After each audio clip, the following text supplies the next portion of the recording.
अस्सलाम वालेकुम बच्चों। जी मेरे नन्हे मुन्ने प्यारे प्यारे दोस्त कैसे हैं? ठीक ठाक हैं, मज़े से हैं, वेरी गुड। अच्छा जी बच्चों, ये बताइए कि आजकल क्या हो रहा है? काम हो रहा है जी। और काम के दौरान आप काम की हेल्प के लिए जाते हैं अपने बहन भाइयों के पास, बाबा मम्मा के पास, तो फिर कैसे उनसे काम पूछ रहे होते हैं? मैंने कल क्या बताया था आप लोगों को? जी आप काम फॉलो कर रहे हैं वो वाला? जी क्या करते हैं भाई? जी आप जाके पहले उनसे कहते हैं एक्सक्यूज़ मी, मुझे आपसे एक बात करनी है या मुझे आपसे एक काम है, उसके बाद आप काम करते हैं। ऐसा ही करते हैं। कल आपने ये काम किया था? जी किया था। फिर मम्मा पापा खुश हुए थे, है ना? हाँ, अब आपने यही अपनी आदत बना लेनी है कि जब भी आपको किसी से कोई काम हो, कोई बात करनी हो, तो आप बोलेंगे एक्सक्यूज़ मी। जी एक्सक्यूज़ मी बोलेंगे और बोलेंगे मुझे आपसे एक बात करनी है, मुझे आपसे कुछ काम है, और फिर आप वो काम करेंगे। ठीक है जी, शाबाश। चले जी, अब मुझे ये बताइए कि ये काम तो हो गया, ये बात हमने कर ली। अब ये देखते हैं कि कल हमने क्या किया था। याद है कल हमने कौन सा काम किया था? कौन सी आवाज़ पड़ी थी? जी कल हमने आवाज़ पड़ी थी द। शाबाश, कल हमने द की आवाज़ पढ़ी थी। तो द की आवाज़ में जो हमने काम किया था, काम कंप्लीट कर लिया था, सारा काम मुकम्मल कर लिया था। Very good. रंग भरा था, अच्छे रंग भरे थे, बाहर तो नहीं गए थे।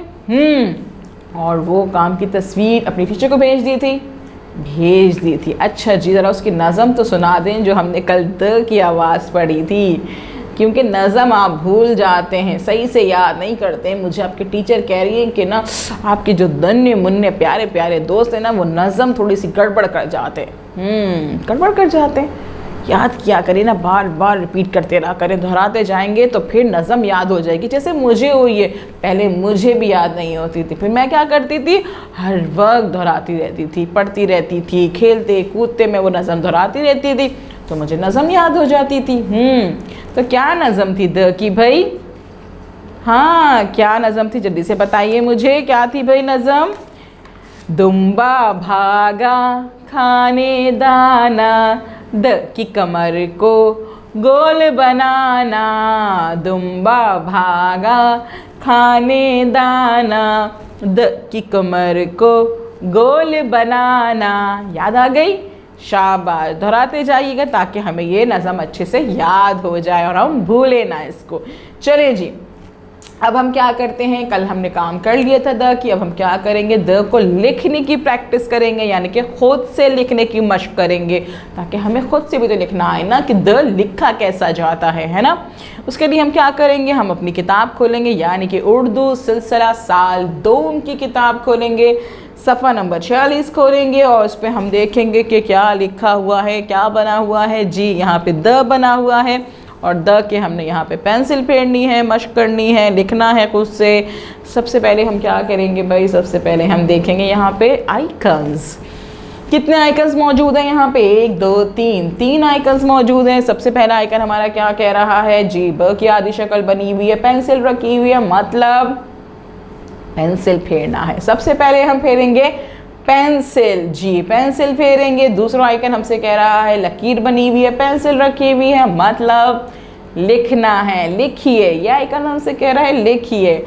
और फिर है हमारी मानो बिल्ली। मानो बिल्ली हमसे कह रही है रंग भरिए, रंग भरिए। जी हमने रंग भरना है। और उसके बाद हम तीनों काम कर लें सारे काम? नहीं, क्यों जी, तारीख जो लिखनी है, यहाँ हम लिखेंगे तारीख आज की। चलें जी काम स्टार्ट करते हैं। सबसे पहले देखते हैं यहाँ क्या लिखा हुआ है। ये है दरख्त,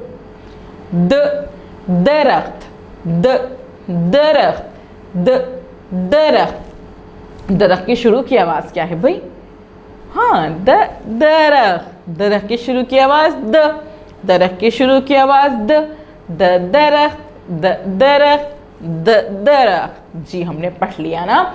अब हमने क्या करना है, पेंसिल फेरनी है। पेंसिल निकाल लें आप लोग, पेंसिल को शार्प कर लें, और उसके बाद द के स्टार्टिंग पॉइंट पे, यानी कि शुरू में जहाँ बड़ा सा नुक्ता बना हुआ है, वहाँ पे हमने पेंसिल रखनी है और आहिस्ता आहिस्ता आहिस्ता आहिस्ता द बनाना है। नुक्ते से नुक्ता मिलाते जाएंगे तो हमारा द बन जाएगा। ठीक है जी, आपने द बना लेना है। और यहाँ पे देखें 2 लाइंस में हमारे द की नुक्ते की प्रैक्टिस बनी हुई है। जहाँ हमने पेंसिल फेरनी है तो आपने इसी तरह से जहाँ पे द का शुरू का पॉइंट है, जहाँ पे नुक्ता बना है बड़ा, वहाँ पे पेंसिल रखेंगे, आहिस्ता आहिस्ता द बनाते जाएंगे। जब अब द बनाने की प्रैक्टिस कर लेंगे तो नीचे की 3 लाइनें मौजूद हैं और उसमें आपको नज़र आ रहा है कि सिर्फ बड़ा नुक्ता दिया हुआ है।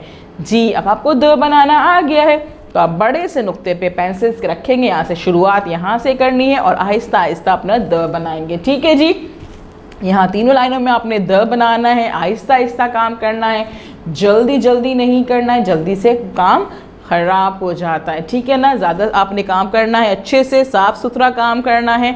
और जब आप यहाँ पे लिख लेंगे तो लिखने के बाद आप क्या करेंगे, जब आपने पेंसिल भी फेर ली है, आपने लिख भी लिया है, तो तीसरा हम काम क्या करते हैं, हम मानो बिल्ली का कहना मानेंगे ना भाई, रंग निकालने हैं, अपने सारे कलर्स निकाल लें, उसकी पेंसिल शॉर्प कर लें सारे कलर्स की, और उसके बाद यहाँ पे मौजूद दरख्त पे आपने रंग भरना है। रंग आप ऊपर नीचे भरेंगे, अच्छे से रंग भरेंगे। अच्छे से रंग भरने के बाद कोशिश ये करेंगे रंग जो है तस्वीर से बाहर ना आ जाए, ताकि तस्वीर आपको अच्छी लगे, गंदी ना लगे, ख़राब नहीं लगे।